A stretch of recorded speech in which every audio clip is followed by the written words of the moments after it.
2 மணிக்கு தெரியாம கொடுத்தோன்னு இவன் 100 உச்சு உச்சு கொடுத்து படுத்துக்கிட்டே கொடுத்தோன்னு அவங்க அப்பா பள்ளி தான் ஏதோ கெவிலி சொல்லுதுன்னு அவங்க அப்பா உடனே பக்கத்தில் படுத்துக்கிட்டு இவன் அந்த பிள்ளை தான் முத்தம் கொடுக்குன்னு இங்கிட்டு இவன் அங்கிட்ட அவங்க அப்பா உச்சு உச்சு உச்சுன்னு அவங்க அம்மா காலில் எழுந்திரிச்சு இந்த பள்ளி தொல்லை தாங்க முடியலைன்ட்டு நான் உண்மையை சொல்கிறேன் சார். நான் எல்லிஸ்னரில் அறிவார்ந்தவர்கள்ன்றதுக்காக சொல்கிறேன்.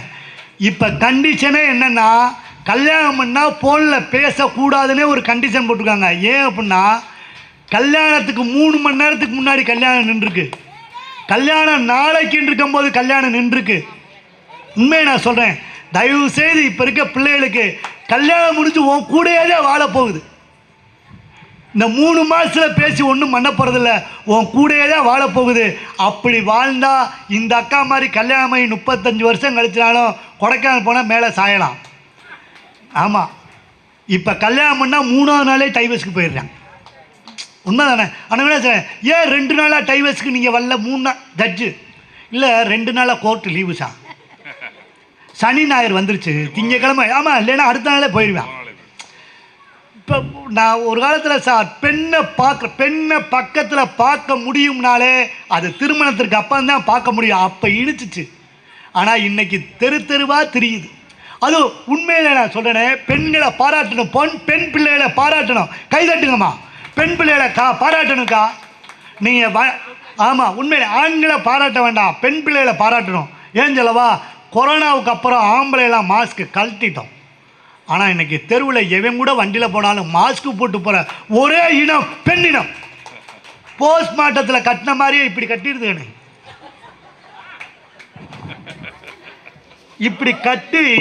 இப்படி கட்டி செவத்தில் பள்ளி ஓட்ட மாதிரி இப்படி பிடிச்சிருக்கு, உயிர் போகிற மாதிரி. வண்டி உயரம் இதே வேற இப்படி கிடைக்கும். இந்த பிள்ளை மேலே படுத்து பள்ளி படுத்த மாதிரி இப்படி பிடிச்சு உயிர் போயிடும் போல. அதில் ஆமாம், சிவகங்கை வரை டிரைவிங் போஸ்ட்மார்ட்டம் பண்ண போட்டு பொன மாதிரியே கிடக்கு. இப்படி கட்டி கண்ணு மட்டும்தான் தெரியுது. உண்மையிலே பாராட்டணும். பெண்களுக்கு சமூகத்து மேலே எவ்வளோ பயம் இருக்குது பாருங்கள். மூஞ்சியை மட்டும்தான் இது பாட்டுக்கு பேண்ட் கிட்டெல்லாம் ஒன்றுமே இல்லை, பூரா கிழிச்சு போட்டு கையெல்லாம் இல்லை கிழிச்சு போட்டு மூஞ்சியை மட்டும் பொத்திருக்கு. இன்னும் முன்னாடிலாம் திருடன் எத்தனை மணிக்கு வருவான்? நைட்டு 12 மணி 1 மணிக்கு தானே வருவான்.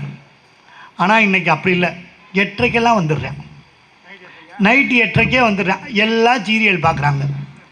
திருடிட்டு அவனே கிச்சனில் போய் டீ போட்டு குடிச்சிட்டு ஃப்ரிட்ஜுக்குள்ளே ஐஸ்கிரீம் இருந்தால் சாப்பிட்டுட்டு, சில பேர்லாம் புது திருடைங்க ஏசி இருந்திருக்குன்னு ஏசியை போட்டு விட்டு படுத்துட்டான். இது பண்ணி போயிட்டோம் சார். எங்கே சார் வாழ்க்கை கசக்குது? நான் ஒன்று சொல்கிறேன் சார், அது எப்படின்னு எனக்கு தெரியலை. இன்றைக்கு இன்றைய சமுதாயத்தில் உண்மையை நான் சொல்கிறேன், பிள்ளைகள் ஒவ்வொரு பிள்ளைகளை பெற்றிருக்கமா, குழந்தைகள் 1 2 இருக்கா, அதுதான் இந்த சமுதாயத்தில் ஒரு மிகப்பெரிய கேடு. நம்ம என்ன நினைக்கிறோம், பிள்ளையை நல்லா வளர்க்கணும், பிள்ளைக்கு நிறையா சேர்க்கணும் அப்படின்னு சொல்கிறோம். ஒரு 6 மாதம் 1 வருஷத்துக்கு முன்னாடி அம்மா செல்ஃபோன் தலைன்னு 9வது படிக்கிற பையன் அம்மாவை கொண்டுட்டான். கோயம்புத்தூரில் 2 பேருமே டாக்டரு, ஒத்த பையன், ஒரே ஒரு பையன். அவன் கேடிஎம் பைக்கோ என்னமோ பெரிய பைக்கு வாங்கி வண்டியை ஓட்டி ஸ்பீடா மீட்ரு எவ்வளோ ஓடுது, ஹையஸ்ட்டாக நான் ஓட்டிருக்கேன்னு அதை ஃபோட்டோ எடுத்துக்கும் போது ஆக்சிடெண்ட் ஆகி செத்துட்டான். அவன் செத்தவன அவங்க அம்மாவும் அப்பாவும் செத்துட்டாங்க. இதே ஒரு காலத்தில் 5-6 பிள்ளை இருக்குமா, ஒருத்தன் போனால் இன்னொருத்தன், எதுக்கும் கவலைப்பட மாட்டோம். இது ஒன்று குறை. இன்னொன்று, ஒரு காலத்தில் ஒரு அப்பா சம்பாரித்து 6 பிள்ளைகளை காப்பாற்றினார்.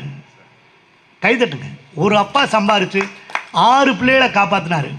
இன்றைக்கி ஒரு அப்பாவும் வேலைக்கு போகிறாங்க, அம்மாவும் வேலைக்கு போகிறாங்க, 2 பேரும் சம்பாரித்து ஒரு பிள்ளையை படிக்க வைக்க முடியல சார். ஏன் நம்ம நினைக்கிறோம் கவர்மெண்ட்டில் படித்தா நம்ம பிள்ளை முன்னேறாது, ப்ரைவேட் ஸ்கூலில் படித்தா தான் முன்னேறும்னு. அதுக்கு ஒரு உண்மை தான். இப்போ காலை உணவு திட்டம் வந்துருச்சுன்னு காலையில் சாப்பாடு போட்டுறாங்க, மத்தியானமும் சாப்பாடு போட்டுறாங்க. ஆனால் போகிறதுக்கு மட்டும்தானே கக்கூஸ் இல்லை. கைதட்டுங்கம்மா.